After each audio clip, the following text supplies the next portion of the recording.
네, 안녕하세요. MBN 노조가 만난 사람 37번째 게스트는 우리 방송작가 지부 노조의 이미지 지부장님과 임경빈 정책국장님 오셨습니다. 안녕하십니까? 안녕하세요. 네, 일단 간단히 자기소개해 주시죠. 네, 저는 방송작가고요. 방송작가 지부장 맡고 있습니다. 이미지입니다. 네. 저는 임경빈 작가고요. 네, 지금은 JTBC에서 일하고 있고요. 노조에서는 정책국장 일을 하고 있습니다. 네, 안녕하십니까. 네. 사실 우리 MBN 노조가 만난 사람이지만 우리 방송작가 지부하고는 또 저희가 또 깊은 관계가 있습니다. 우리 이제 연대 활동을 하면서 여기저기서 많이 만나 배웠고 또 이미지 작가는 옛날에 MBN에서도 한번 이러신 적이 있으시다면서요? 네, 저희가 이제 오늘 출연진이 이렇게 두 명으로 꾸려진 이유가 저희 둘 모두 MBN에서 일한 경험이 있고요. 저희가 좀 그 자기소개가 너무 이름 정도 수준의 네네. 소개를 드렸는데 저는 시사 프로그램 주로 일을 해왔습니다. 그래서 MBN에서 그 뉴스 대담에서 일한 적이 있고요. 경빈 작가님도 소개하시죠. 네, 저도 아침 그 뉴스 시사 프로그램에서 주로 일을 많이 했었고요. 몇 년도 일하셨던 거예요? 그게 이제 2011년, 12년이니까 종편 출범 전후한 그 시기입니다. 그때 혹시 앵커 누구였는지 기억나세요? 한상원 앵커. 한성원 선배? 예. 지금 오후에 빅5 네. 진행하고 계시고 이제 이정미 앵커하고 이제 같이 했었죠. 이정미 선배는 이제 출산이 네네. 요즘은 좀 안타깝게 우리 이미지 작가님 어떠셨나요? 저도 뭐 한 앵커님이랑도 일하고 한성원 선배도 하셨고 김영호 네. 지금 미국 연수 중이시죠? 네. 조만간 돌아오실 걸로. 네, 앵커님에도 일하셨고 그 외 외부 그 진행자이신 분들도 일을 한 적 있습니다. 외부 진행자들하고도 네. 저희가 또 워낙 많이 씁니다. 네, 맞습니다. 그러면 일단 저희 회사 얘기 좀 이따 다시 하도록 하고 네. 일단 이 방송작가 지부라는 게 뭐냐, 이것도 우리 조합원들이 이건 또 뭐야 이렇게 궁금해하시는 분들이 많을 것 같아요. 왜냐하면 방송작가가 우리 회사에도 많이 있지만 되게 다 프리랜서 분들이기 때문에 방송작가들도 노조가 있나? 뭐 이렇게 생각하실 수도 있을 것 같아서 이 방송작가 노조의 출범 과정 좀 설명 좀 해주시죠. 네, 이제 공식적으로 출범은 이제 2017년 11월 11일에 출범을 했고요.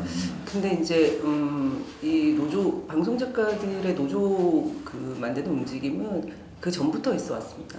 그 10년 전부터 그 대구 MBC 이런 쪽에서 그 그러니까 움직임은 계속 있어 왔고요. 실질적으로 가시적인 성과를 이렇게 못 내다가 네네. 최근 그러니까 2017년을 기준으로 최근 그 이전 한 2-3년 동안 많은 분들이 모여서 자발적으로 우리도 한번 스스로 바꿔보자 하는 움직임 속에 노조가 이제 태동하게 되었는데요.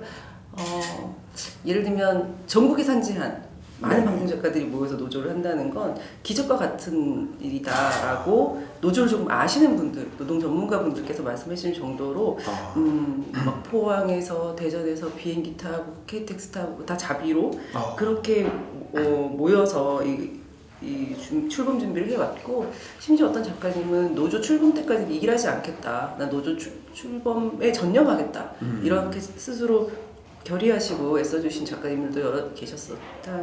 이런 많은 분들이 열했기 때문에 이 작가 노조가 만들어진 겁니다. 네. 그렇군요. 정책국장님, 이 작가 노조가 특히 더 노조 활동을 하기가 어려운 이유가 있다면 어떤 건가요? 제일 좀 저희가 어려움을 겪는 거는 이 MBN 노조다 하면은 MBN이라는 사업장, 단일 하나의 사업장 사업장에서 안에서 같이 맨날 얼굴 보면서 항상 얼굴 보고 이제 조직하기도 아무래도 좀 그런 표현이 좀 쉽죠. 그런데 이제 저희는 방송작가라는 이제 직군 노조다 보니까 전국의 사업장들이 흩어져 있습니다. 네. 뭐 KBS, SBS, MBC 같은 서울에 있는 지방 MBC 다 있고. 그렇죠. 서울에 있는 것뿐만 아니라 본사뿐만 아니라 이제 각 지역 지국들이 다 흩어져 있고 케이블 TV나 아니면 프로덕션에 소속돼 있는 혹은 프로덕션에서 활동하는 프리랜서 작가들도 엄청나게 많고요. 그래서 이제 사실 저희도 조직을 하는 과정에서 우리가 이렇게 사람이 많구나라는 걸 새삼 알게 된 게, 지역에 이제 저희 지부장님 중심으로 이제 가서 그 조직하러 이제 독려하고 뭐 축하하고 이런 자리에 가시면 정말 어디서 그렇게 튀어나오는지 모르겠네요. 정말 많은 작가분들이 대전, 뭐 포항, 울산 뭐 이런 데서 이제 곳곳에서 저희가 조직되는 과정에서 오히려 느꼈던 게 이래서 그동안 못 만들었구나 우리가. 그런 게 사실은 가장 어려웠고요. 그리고 이제 뭐 앞으로는 더 좀 촘촘하게 조직하기 위해서 노력을 하겠지만 지금까지는 그런 단위 사업장이 아니라는 문제가 좀 가장 큰 걸림돌이었던 것 같습니다. 그 방송 작가 하면 우리 회사에서의 MBN에서의 방송 작가분들도 좀 말씀하신 것처럼 그 시사 와이드 뉴스 뉴스를 이제 출연진을 섭외한다든가 네. 그런 역할이 주로 많은데 또 사실 일반인들이 생각하는 방송 작가는 예를 들면 연예 예능 프로그램에서도 작가가 있고 예. 뭐 드라마나 뭐 이런 걸 쓰는 작가도 있고 방송 작가라는 이름으로 굉장히 광범위한 역할들을 하고 계신 것 같아요. 뭐 좀 설명해 주자면 어떤 부류가 있을까요? 제가 말씀드릴까요? 사실은 그 가장 흔히 하는 오해가 저는 이제 뉴스 보도 프로그램에서 일을 하다 보니까 아하. 일반 시사나 토크 프로그램도 아니고 뉴스 프로그램에서 도대체 작가의 역할이 뭐가 작가가 왜 있냐. 필요하냐? 그런데 이제 정말 많은 역할들을 하거든요. 실제로 이제 뭐 저희는 잘 알고 있습니다. 예, 저희 TBC 뉴스룸 같은 경우만 해도 아. 각 코너별로 작가들의 역할이 이제 분담이 돼 있고 기자들이 만드는 거 아니었어요? 기자들이 당연히 이제 그 리포트는 키를 만들고. 쥐고 하죠. 아, 키를 네. 쥐고 하죠. 이제 리포트라고 하는 소위 이제 기자가 90초짜리 만드는 그 리포트는 당연히 이제 기자들의 몫으로 취재해서 보도하는데 그거 말고 뭐 저희가 만들고 있는 밀착 카메라라든지 예, 뭐 그런 어떤 뭐 팩트 체크라든지 네. 저도 이제 팩트 체크에서 3년 동안 일을 했었는데 그런 코너 프로그램들은 프로그램들은 같이 하셨죠. 그럼요. 우리 회사 출신인 거 아시죠? 그럼요. 저희가 많이 보냈습니다. 제가 또 이제 MBN에서 같이 일을 했던 이정미 아나운서의 남편이라고 그래서 참 아침에 부부 앵커로 같이 하셨습니다. 그렇죠. 네, 한이 옛날 참 일입니다. 좁다는 거를 다시 한번 느끼게 된 그런 식으로 이제 작가들의 롤이 굉장히 그 다변화돼 있고 세분화돼 있어요. 그래서 생각하시는 것처럼 드라마에서 뭐 밤새 고민하면서 대본을 쓰는 역할만이 이제 작가가 아니고 저희끼리는 이게 과연 작가로 같은 카테고리 안에 묶을 수 있을까라는 그런 어떤 어려움이 있을 정도로 어떻게 이 직군을 분류해야 될지도 어려움을 겪을 정도로 다양한 역할들을 각 분야에서 각각의 방송 작가들이 수행을 하고 있습니다. 그렇군요. 2017년경에 그런 다양한 분야의 방송 작가님들을 모아내셨는데 이 방송 작가 노조라는 게 애초에 왜 필요했던 거예요? 어떤 이유 때문에 이걸 만들게 된 겁니까? 그러니까 방송 작가를 아까 말씀하신 것처럼 MBN 프리랜서라고 이제 말씀하셨는데 작가는 프리랜서라는 이름으로 불리면서 소위 말하는 노동권 사각지대에 놓여 있습니다. 말씀하신 것처럼 와이드 뉴스 프로그램에서 일을 한다고 치면 작가와 PD가 굉장히 비슷한 근무 행태로 함께 일을 하잖아요. 회의도 같이 하고 네, 사실은 네, 시간도 근무 네, 시간도 대충 비슷하고. 네, 그렇죠.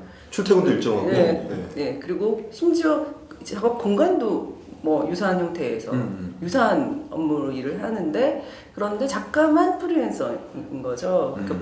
그래서 왜 작가만 프리랜서여야 하는가? 근본적으로 태생적으로 작가는 프리랜서야라고 하는 것이 어쩌면 이 작가라는 것이 만들어진 게 한 40년, 50년 된다고 치면 대한민국 방송사에서 처음부터 고리가 잘못 끼어져서 그것이 이제 뭐랄까 이렇게 잘못된 관행으로 모든 작가는 프리랜서여야 해라는 잘못된 관행으로 이것들이 고착화되어 온 것이 아닌가 싶고요. 그럼 공중파도 옛날부터 방송 작가는 프리랜서로 운영했던 거예요? 그럼요.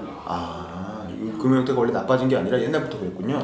그러니까 아주 뭐 60년대 이런 그까지는 제가 뭐 정확한 팩트를 알 수 없지만 그 방송 작가가 확 늘어나게 된 게 80년대 정도거든요. 근데 그럴 때는 확실히 이제 다 프리랜서로 되었는데 공채 작가가 있긴 했지만 그런 시스템이 있긴 했지만 실제로 공채 개그맨이나 공채 성우도 사실은 정규직으로 하는 건 아니잖아요. 그렇죠. 근데 이제 공채로 묶어놓고 기회를 많이 주는 거죠. 그런 식의 일을 했던 거고. 근데 저는 이제 저희 작가 노조가 사람들이 오해하시는 지점 중에 하나가 너희는 노동자성을 강조하면서 모든 방송 작가를 그러면 뭐 정규직화를 원하는 거냐 이렇게 또 얘기하시는 분이 있을 수도 오해하시는 분이 있을 수도 있는데 그렇지는 않습니다. 예를 들면 저희가 드라마 작가 김수현 작가님은 저희가 정규직화 이런 건 아니잖아요. 그런 건 아니고 그거는 뭐 정규직보다 훨씬 더 많은 돈을 버시니까. 그럼요. 선생님이시니까. 그러니까 이렇게 생각하면 될 것 같아요.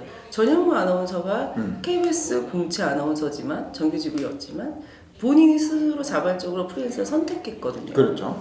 그러니까 저희는 그렇게 되어야 한다고 생각하는 겁니다. 방송 작가도 스스로 근로자로 살아갈 건지 스스로 프리랜서로 살아갈 건지를 선택할 수 있게 하자. 그런데 반드시 너희들은 프리랜서여야 해는 안 되는 거 아니냐. 아까 말씀하신 것처럼 MBN 와이드 뉴스 프로그램에 일하는 작가들의 경우는 사실은 솔직히 말씀드리면 저희가 노동자성 지수를 만약에 저희가 근로감독관을 보내서 하면 네. 상당히 높게 나올 겁니다. 심지어 토요일 일요일 다 쉬죠. 그 공휴일도 안 합니다.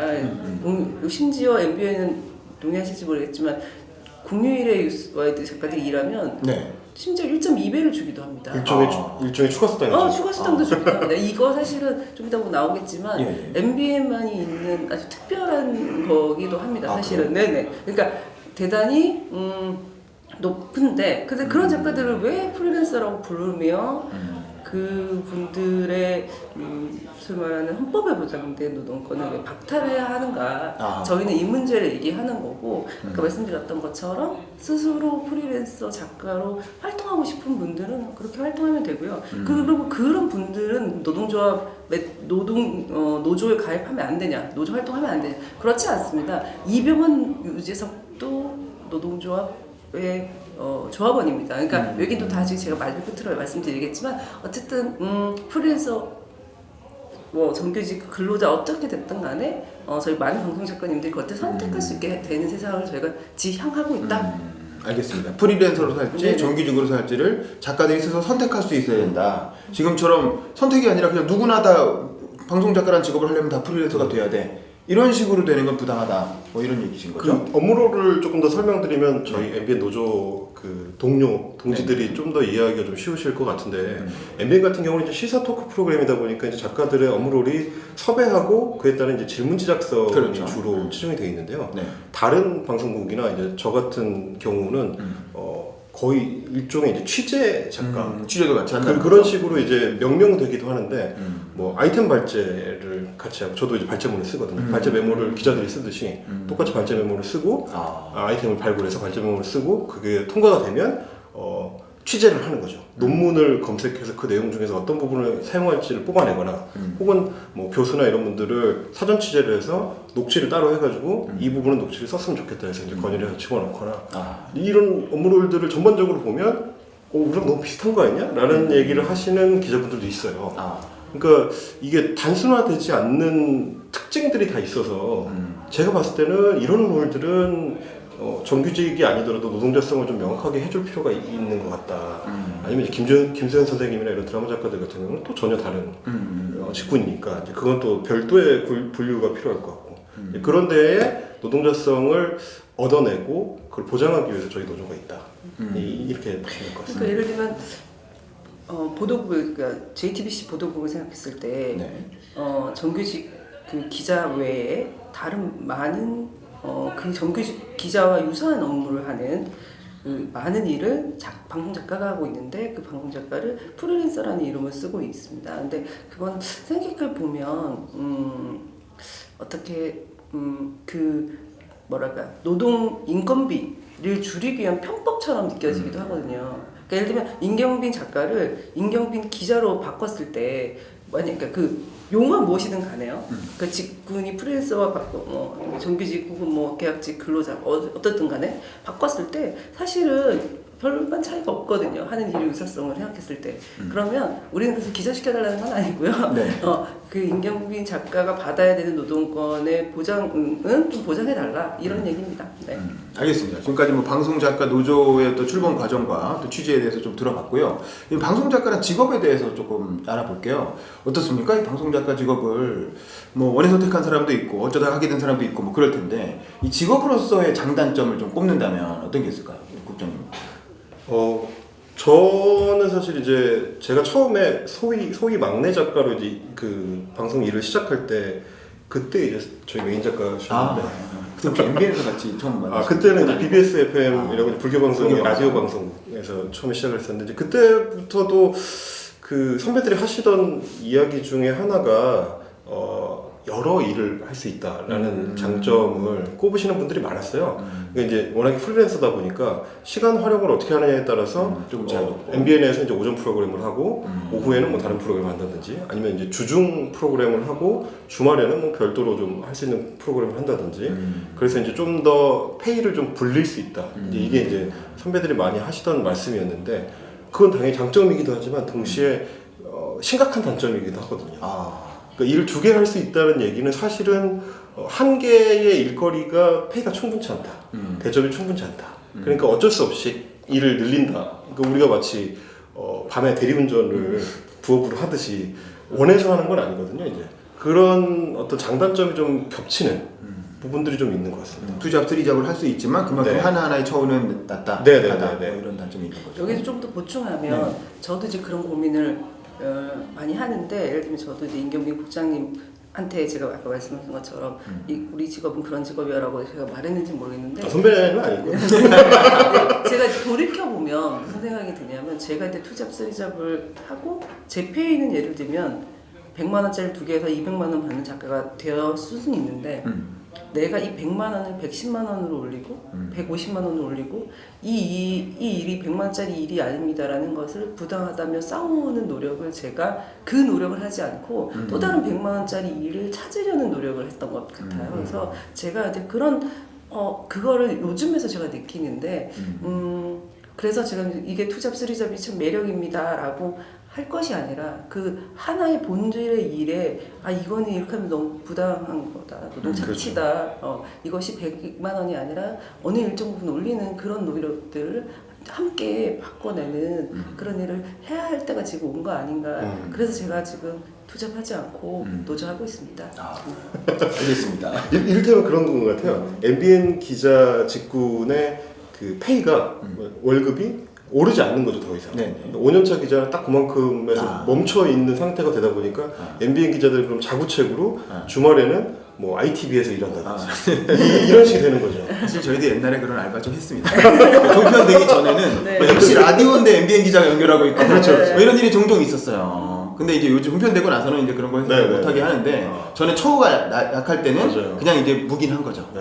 뭐 그렇게라도 해서 용돈 좀 벌어라. 네. 대신 우리한테 월급 더 많이 달라고 하지 마라.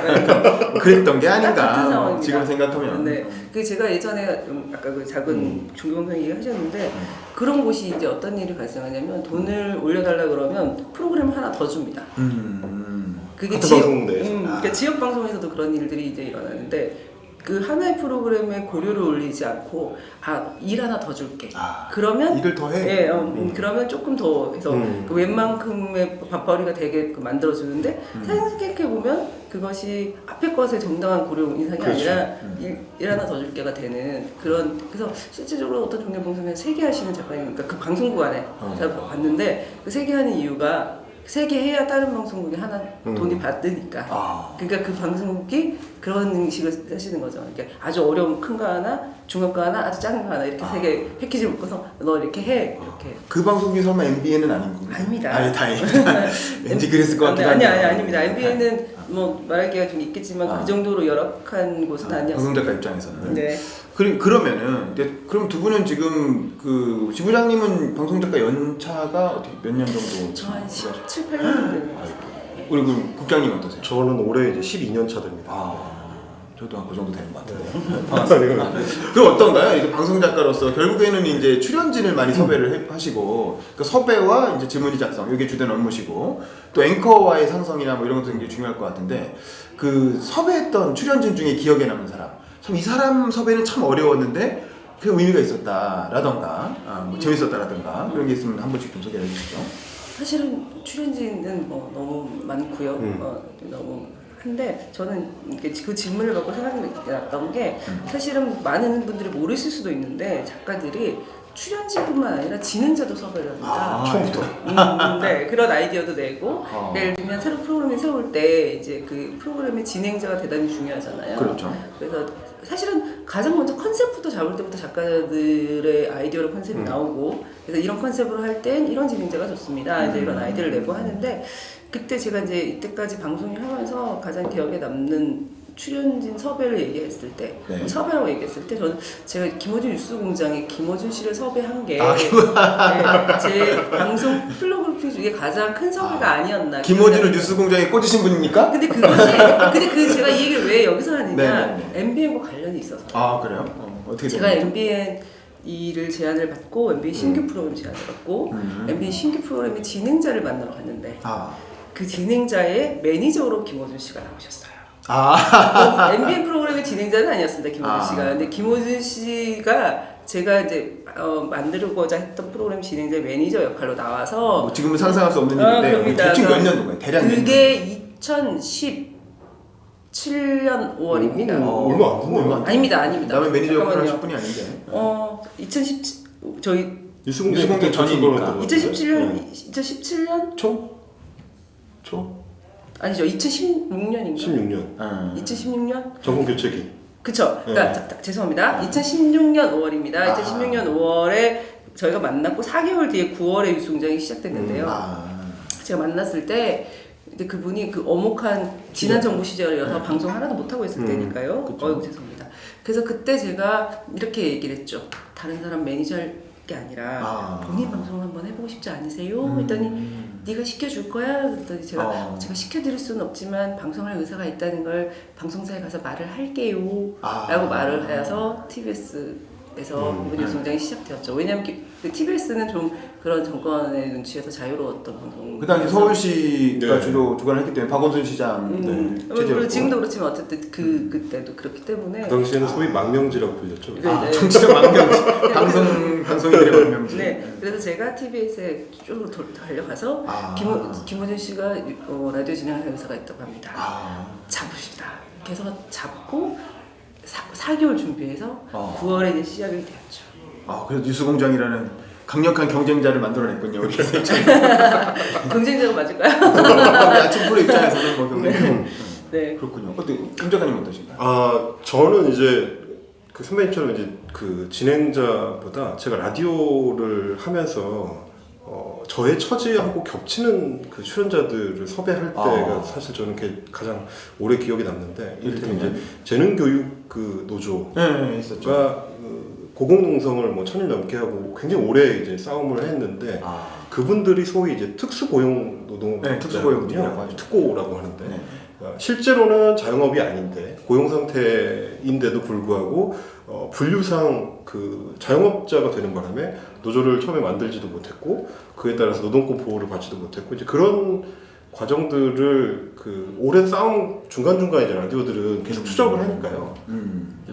중간에 뭐 지부장이 바뀌기도 하고 뭐 그런데 이제 사정은 나아지지 않고 이제 그런 과정을 섭외하고 이야기를 들으면서 저는 물론 이제 제가 질문지를 쓰고 그분들 인터뷰하지만 사실 나랑 똑같은 상황인데 저분들이 내가 이제 저분들의 마이크가 돼주는 거기도 하지만 누가 나의 마이크가 돼줄 수 있을까 내 상황을 이 방송을 들으시는 분들이 알았으면 좋겠다 그런 생각을 많이 했었거든요. 이제 그 과정의 결과 끝에 이제 저도 이제 노조의 활동에 참여하고 같이 만들어가게 된 거긴 한데 그런 역할들이 지금도 좀 자주 생각이 납니다. 그렇군요.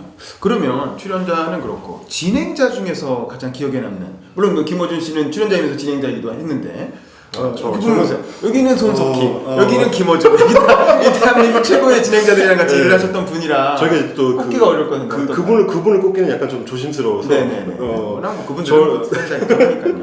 그 두 분 빼고. 네, 지금 저는 그 주말 뉴스룸에서 작가를 하고 있는데 주말 뉴스룸 이제 앵커 하시는 김필기 앵커하고 팩트체커 옛날에 하셨던. 예, 그래서 이제 제가 팩트체커 시절 그리고 이제 그 전에는 김필기 앵커가 그 5시 정치부 회의에 CP를 하셨어요. 그때 저랑 처음 인연을 맺었는데 그때부터 이제 쭉 거의 한 7년 정도를 계속 파트너십으로 오고 있는데 그 과정에서 봤던 것들이 공부가 많이 됐죠. 김필규라는 사람한테서 옆에서 보는 것만으로도 어떻게 우리끼리 이제 속어지만 야마를 잡느냐, 이제 어떻게 아이템의 야마를 잡을지, 그러니까 중심을 잡아내는 거죠. 잡아낼지, 안 될 것 같은 아이템을 어떻게 얘기가 되게 만드는지, 혹은 이게 한 번 변화구를 꺾으면 더 섹시하게 살아날 수 있는지 어떤 기법적인 기술적인 부분을 배우는 거 하고 그리고 또 하나 이제 우리 김필기 앵커 특유의 그 어떤 정돈을 잘 하는 능력이 있거든요. 작가들도 이제 그게 사실 중요한 역할 중에 하나라서 어떻게 하면 이제 잘 이 빼빠지를 해서 아이템을 좀 잘 만들어낼 거냐 이제 이런 것들을 전문 용어 같아요.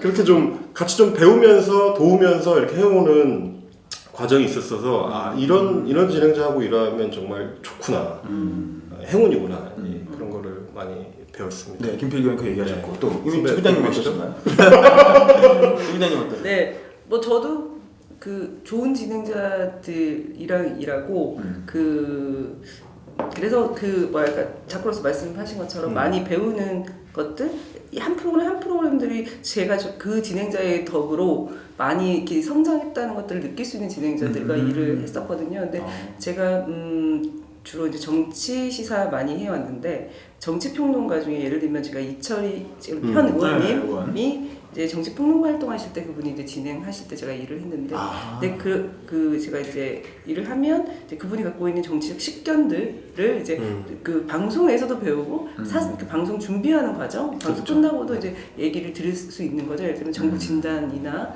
그러니까 예를 들면 여론조사는 어떤 식으로 봐야 하는지 뭐 이런 얘기들을 사실은 방송 작가가 통상적으로 그런 것들을 익힐 수 있는 기회는 잘 없는데 그런 좋은 진행자를 만나면서 그런 것들을 익힐 수 있는 그런 기회들이 많았던 거고요. 그러니까 이철희 의원님 아니더라도 다른 어떤 정치평론가 진행하시는 분들과의 기회를 제가 꽤 많았는데 항상 그럴 때마다 되게 많이 도움받고 성장했던 것 같습니다. 우리 MBN 진행자들에 대해서는 어떻게 생각하시는지 묻고 싶은데 논란이 예상되기 때문에 이 정도로 접는 걸로 하겠습니다. 아쉽지만 저는 한상원 앵커한테는 많이 배웠습니다. 아, 예, 그런데 소환 선배 그렇답니다.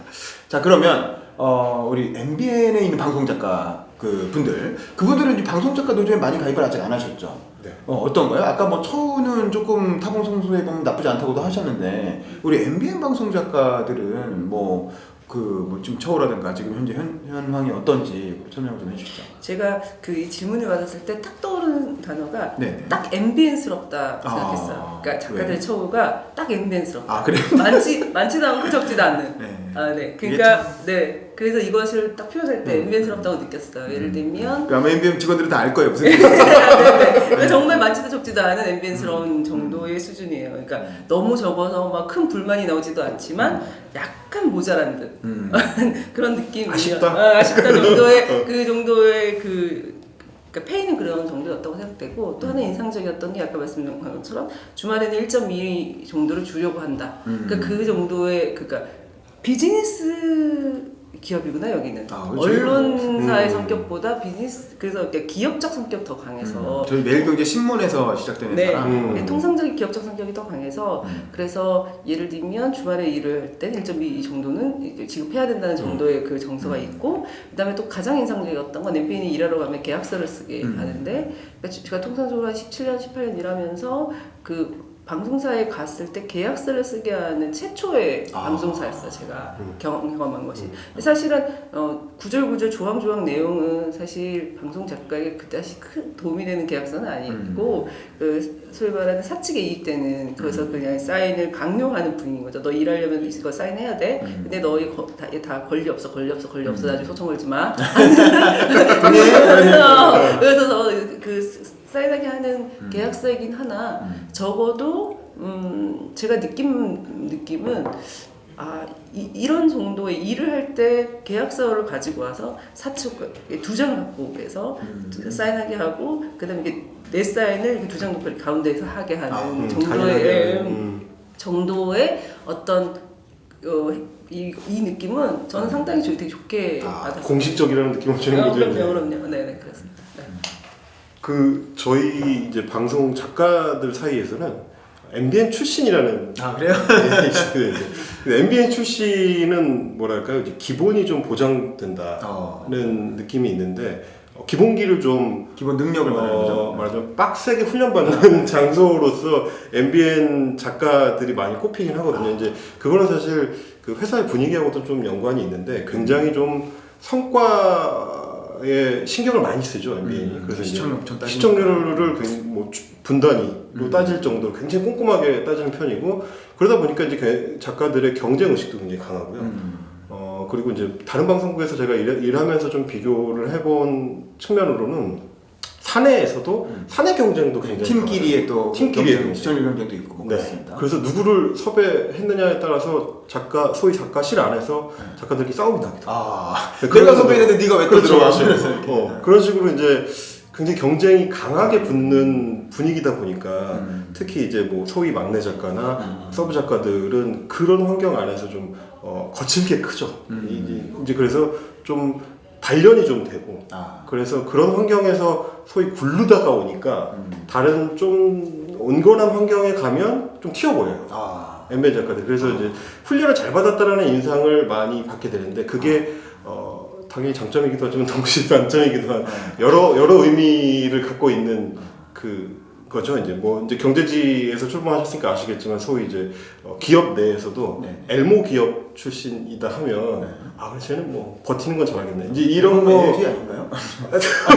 롯데인가요? 그런 사람들 같이 그러니까 이제 거시기 컸다라는 보증 수표처럼 MBN 출신 작가라는 꼬리표가 좀 있습니다. 사실 뭐 저희가 방송 사관학교라고 기자도 많이 내보내고 그렇다고 하더라고요. PD도 많이 내보내고 작가도 많이 방송을 하시려면 MBN 한 번 거치셔야 되는 뭐 그런 게 있습니다. 방송계. 자, 마지막으로 우리 MBN에서 일을 하고 있는데 아직 작가지부에 가입하지 않은 MBN 방송 작가분들 이렇게 하고 싶은 말 하고 그 다음에 이제 방송 작가들과 같이 일하는 MBN 조합원들에게 하고 싶은 말 이렇게 해서 두 분이 나눠서 마무리 발언해 주시면 먼저 네. 여러분 일단 그 노조가 여러분을 항상 기다리고 있다는 거 예. 기억해 주시고요.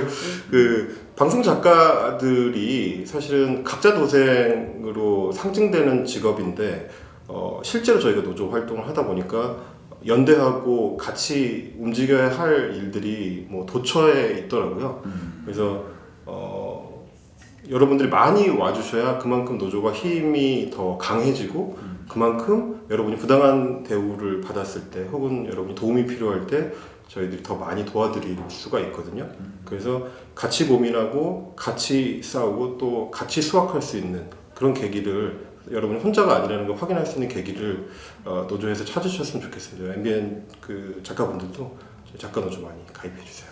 네, 그리고 네, 저는 이제 말씀하신 거 좀 제가 그 말씀 드릴 건데 아까 제가 그 얘기하다가 마무리 못했지만 이병헌 씨, 유재석 씨도 연기자 노동조합의 조합원입니다.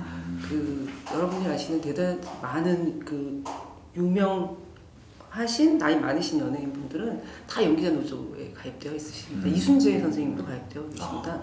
그러니까 예를 들면 나는 창의적인 일을 하는 사람이야, 나는 예술적인 일을 하는 사람이야. 그래서 나는 노조는 좀 이상한데? 이렇게 생각하시는 분이 계시다면 그런 방송 작가님 계시다면 그렇게 생각하지 마시고 우리의 우산 안에 우리 권리를 스스로 찾는 이 노조에 가입해서 함께 하시면 좋겠다는 생각 들고요. 오바마 대통령이 그렇게 얘기하셨습니다. 수백억 버는 미식축구 선수도 노조가 필요하다 얘기하셨거든요. 그래서 그렇게 생각해 주시면 좋겠다. 근데 제가 이 말씀을 그 MBN 노조 분들께도 드리고 싶습니다. 방송작가가 왜 노조야? 그렇게 생각하지 마시고 방송작가도 노조 해야 되는구나 함께 생각해 주시고 저희 MBN에서 일하고 계시는 작가님들이 저희 방송작가 지부에 가입하신다면 적극적으로 지지하고 연대해 주시면 좋겠고 저는 우리 MBN 지부에서도 우리 작가님 가입 받아주시면 어떨까 이런 생각도 좀 들어봅니다. 고맙습니다. 네, 저희도 들어가서 한번 논의해 보도록 하겠습니다. 지금까지 MBN 노조가 만난 사람 이미지 임경빈 작가님과 함께했습니다. 감사합니다. 감사합니다.